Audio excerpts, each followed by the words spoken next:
Hi, I'm Kyle Farley with the AM/PM Guide Service, and I'm here with Joclyn Leung from AA Outfitters here in Woodstock, Ontario.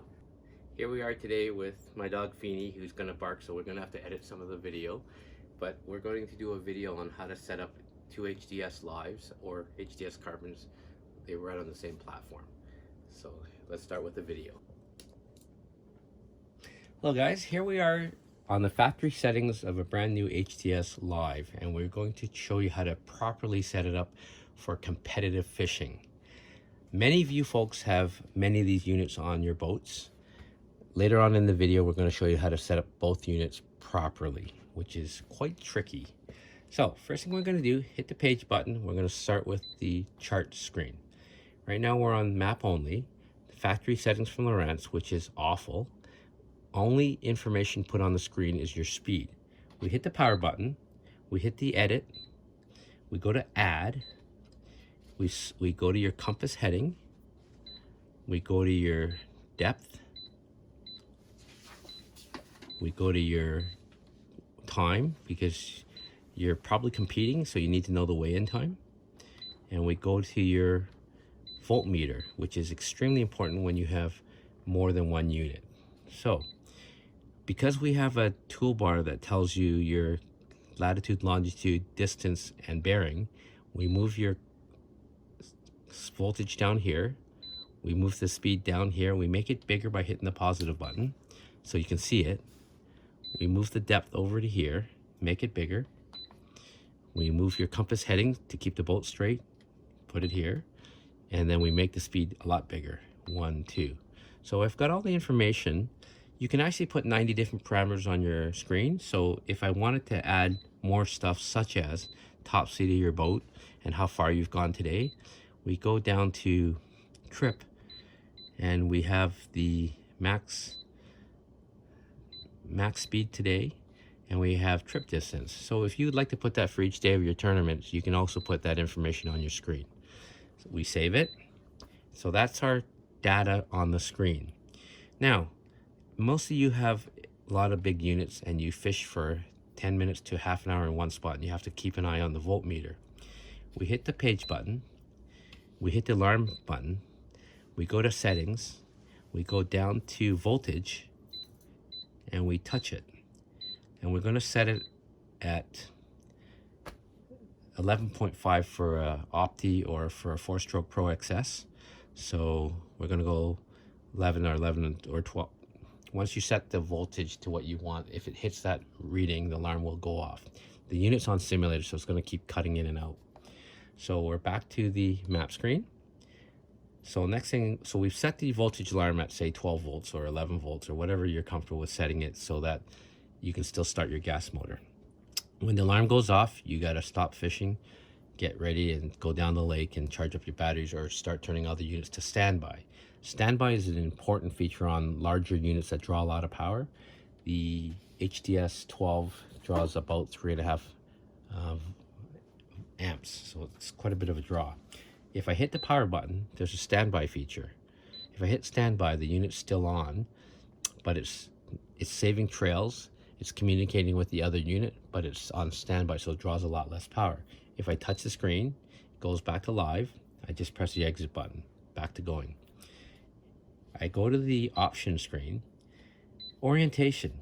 Heading up is locking yourself where the map moves, you stay in the middle of the screen. But I don't want to stay in the middle of the screen. So if I hit the look ahead, back, clear, it locks you on the bottom of the screen. And when you're running up the lake, the unit will always keep you on the bottom of the screen and the map will move. Okay, so that's heading up with look ahead. So it locks you on the bottom of the screen. Hit the page button. We're now going to program the fish finder. Now, you have channel 1 and channel 2 on all carbons lives, and you have to tell the unit what it is.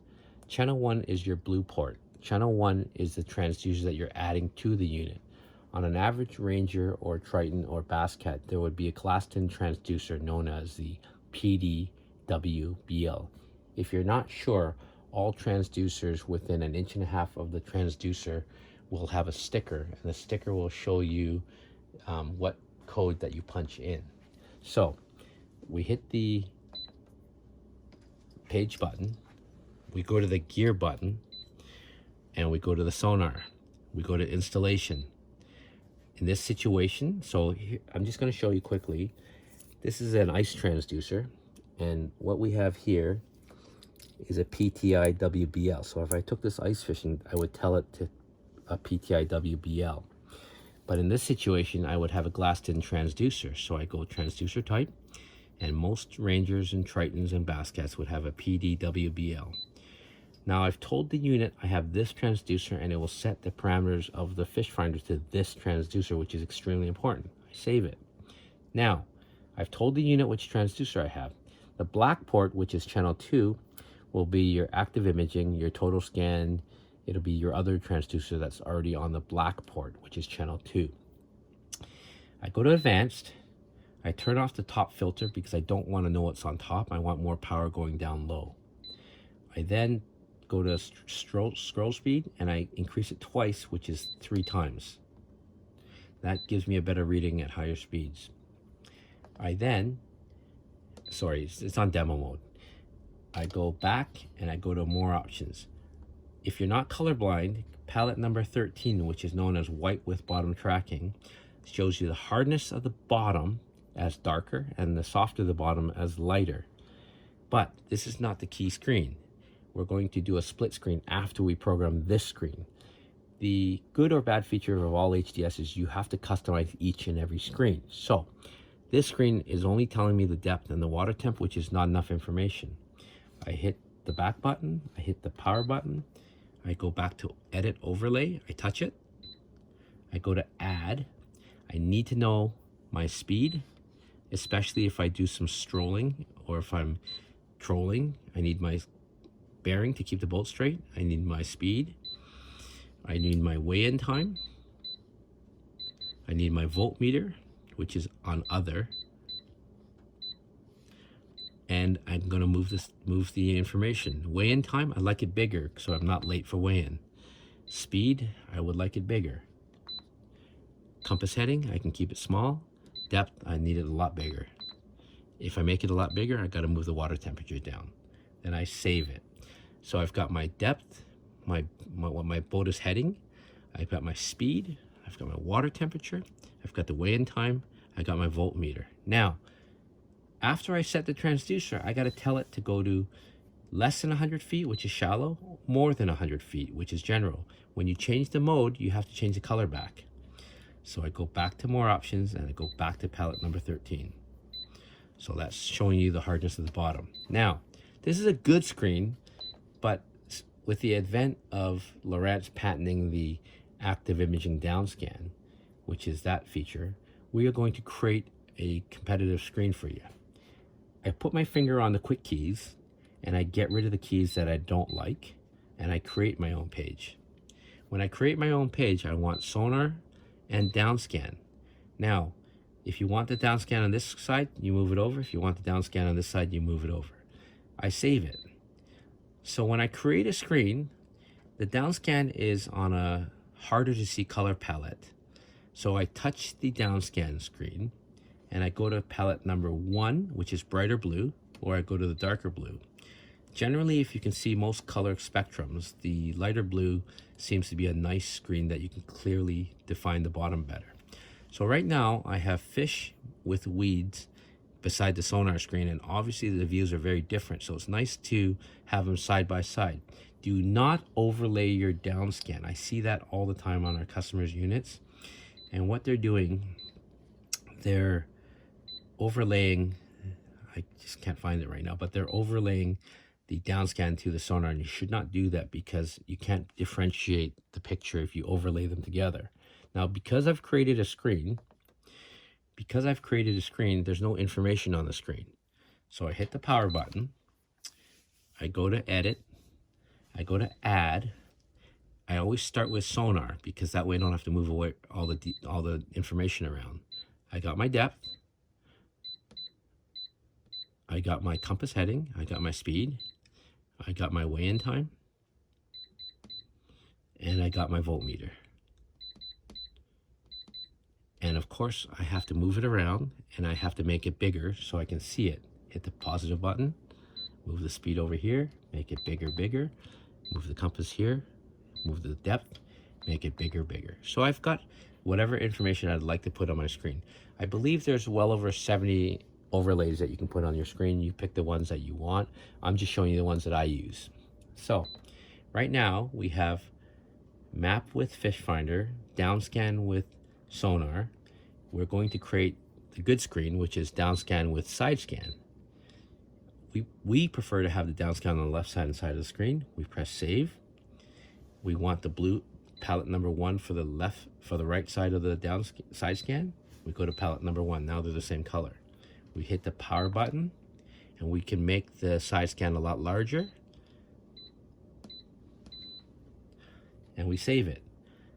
The gap over here is your downscan crystals. So from here to here is here to here. So this screen is from here to here vertically.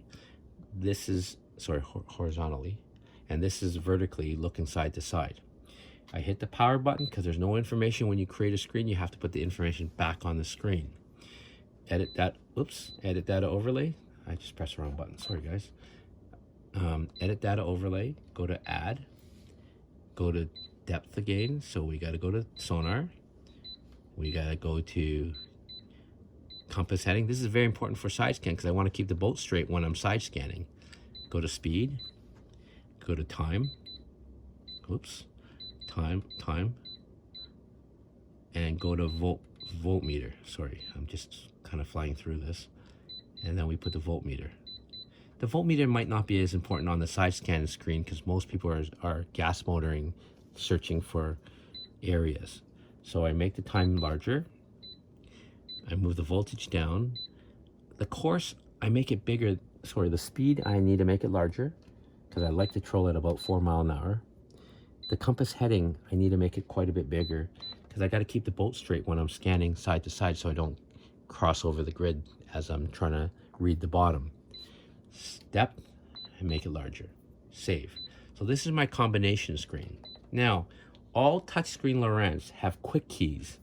So if I want something only related to sonar, I hold my finger for 4 seconds and it will give you, in this situation, 8 screens related just to sonar. If I exit, if I go to the page button and I go to the chart screen, same thing. 8 keys related only to chart. Now, a really nice feature on all touch Lowrance units with dual processors is the ability to run your Navionics chart with your C-maps on the same screen. This unit has 4 processors.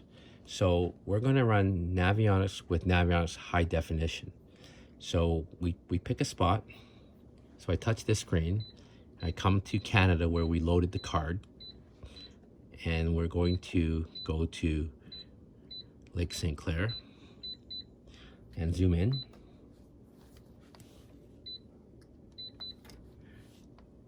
We are going to go to Lake St. Clair and we're going to zoom in. So we go to the stop signs and we turn on the better card. So because I'm teaching, I'm going to put this screen back on north up. So I go to north up because I want the orientation to be the same as I teach. I zoom into these 3 waypoints.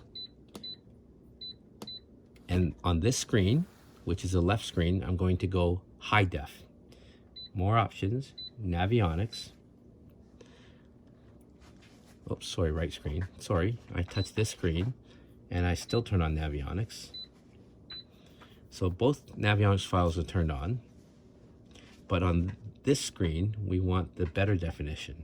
So we go to more options and we turn on the card that we loaded, which it already is actually on, the sonar charts.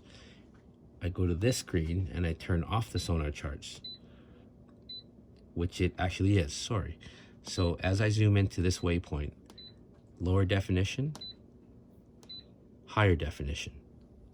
But on this screen, when you're running an area that's very contour line filled, so I touch this side, the orange square, more options, chart options, turn on easy view. Easy view cuts the contours in half and makes all the numbers larger so you can see it when you're going at a higher rate of speed. So low def, high def. Now this is a weed clump in 6 feet of water. So I go over here and I set the safety depth to 6 feet of water. I touch this screen. I set the safety depth to 6 feet of water. And that way we can follow an edge or look at where the edge is sitting. So that's a definition on easy view, low def, high def, non-easy view. So you're looking at the same thing in different views for detail. Okay, once again, you have to put the information back on the screen if you create a page. Edit. Sorry, the simulator keeps kicking in, guys. So I'm on the split screen. I hit the power button. I go to edit. I go to add. So once again, we start with our depth. We start with our GPS, compass, speed, time, and voltmeter. Oops. You can hit the screen anywhere across the toolbar, obviously. You don't have to hit right at the check mark at the label. And once again, we have to move everything around and make it bigger or smaller, or so that you can see it better for your eyesight. So we've set up map with fishfinder, 2D sonar with 3D downscan with side scan, charts, and we've also did a quick key, which is charts with charts. So we've already done that. If you want to save charts with charts on the quick keys, you hit the quick key and you go chart with chart, because we already created that. And that's what we created earlier. Okay, now the next part of the video, we're going to set up 2 units together. All right, guys, we're back. We had to turn on the other unit and get them all connected together.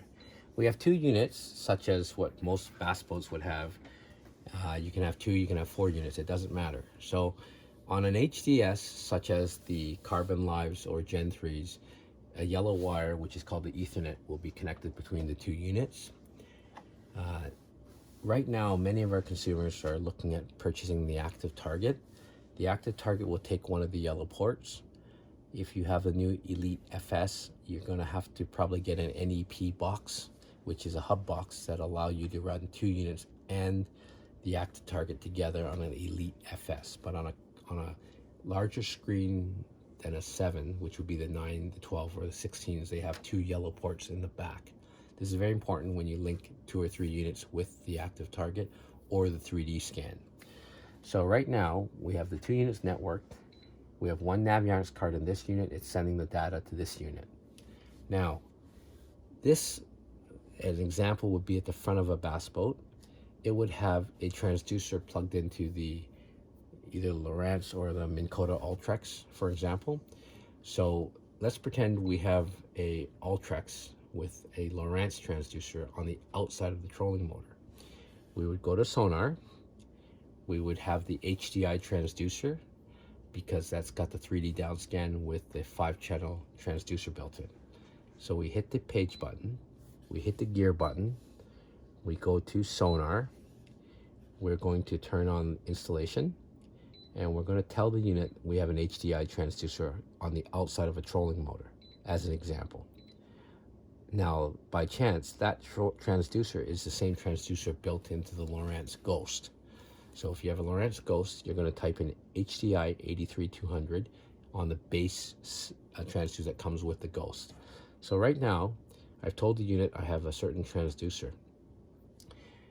If I'm fishing both these units, and I'm at the front of the boat drifting in current, and I want to see the depth at the back of the boat, I have to tell the unit which one to look at. So right now, if I'm at the front of the boat and I want to see the depth at the back of the boat, I'm going to go on this unit, look at the 12. It's going to be on channel 1. Channel 1 is the transducer in the hull. Channel 2 would be the side scan, down scan transducer. So you pick the one that you want to look at. So we're going to look at the hull transducer. Okay, here gets the tricky part. When you're getting 2 HDSs together, a lot of the tournament guys, especially when they're pre-fishing with their tournament partner, if they're in if they're in a team event, I would like to see my partner at the back of the boat from the front of the boat. All HDS lives and carbons have a patented system that allows you to look at both transducers at the same frequency at the same time. So I'm at the front of my boat. I'm going to create a tournament screen, which is going to be sonar with sonar. So I have a transducer at the front of the boat, back of the boat. This is the front of the boat is going to be this unit. So I touch this screen and I touch the 9, which is this unit. We call the console on this system. We touch this screen and we want to look at the depth at the back of the boat. So we have both transducers turned on at the same time, and we can use the same frequency and the unit will not crosstalk. That is a carbon and a HDS live patent. So that's a really good feature if you want to watch your partner and yourself, and you can zoom into your partner's jig and you can fine tune your partner's jig. So a very good feature on all HDS carbons and live is you can look at both transducers, same frequency, same time, and they won't crosstalk. Okay, that's an awesome feature. Many of these units have the ability to multi-network. So if we're going to multi-network, we got to tell the unit to multi-network. Hit the page button, hit the gear button, go to sonar. Channel 1 will be your blue port, channel 2 will be your black port, network, multi-source. So we turn that on for both. Now, if this was a slave unit, which means beside the console and no transducers plugged into it, I don't need to turn on the networks. I only need to turn on multi-source and one transducer because there's no transducer plugged into it. It's just going to take the information from the unit beside it.